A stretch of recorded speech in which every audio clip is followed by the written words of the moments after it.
Today, we're surrounded by an endless loop of trends and ads. Every swipe, every scroll, there's something new, a must-have accessory. And just like that, we're being bombarded with things that promise to make us happier, healthier, and more in. But have you really become happier? Welcome to consumerism, the never-ending cycle of buy more, want more, have more, where it's no longer just about meeting our needs, but creating desires we never even knew we had. Why do we suddenly feel we need that one item, that specific color or a trendy accessory? It doesn't just happen by chance.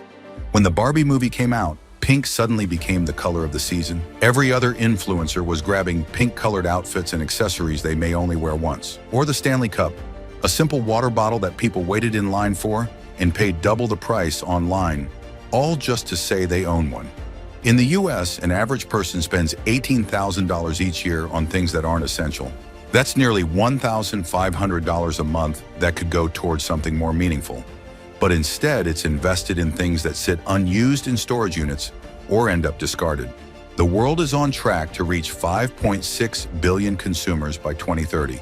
People who, for the first time, have the ability to buy beyond their basic needs. On the surface, it's a positive shift.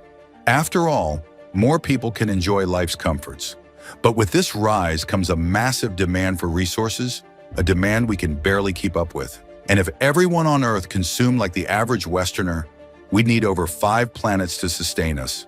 In reality, we're already using resources equivalent to 1.75 Earths. But what about sustainable consumption? Isn't buying products that are made eco-friendly a solution? It's a comforting idea, but the truth is that even sustainable labels often mask the bigger problem. As long as we continue to overconsume, the outcome remains the same: waste.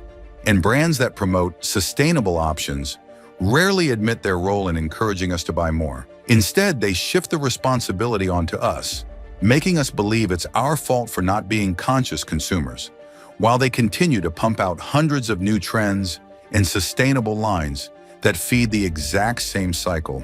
In the US alone, over 11 million tons of clothing are discarded every year. That's about 85% of all textiles ending up in landfills. And it's not just clothing. Americans generate over 4 pounds of waste per person per day. And we're running out of space to store it all. 25% of Americans now rent storage units just to house things they barely use.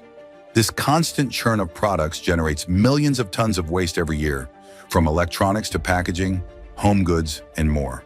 Much of this ends up pilling in landfills, where it leaches harmful chemicals and microplastics, and eventually making its way back into our food chain. So how do we end this? The first thing is to start questioning what you truly need. Instead of jumping from one trend to another, focus on quality items that serve the intention and stand the test of time. And for the products that you already own, the answer is simple: use them. Repair what's broken, repurpose what's forgotten, and recycle what you can. At Ecocreds, we're making the latter more transparent and rewarding for you. We're creating a system where every piece of plastic waste you recycle is completely managed, verifiable, and traceable on the blockchain, so you can see exactly where you're making an impact. Follow at Ecocreds on X to join us on a mission for a sustainable future.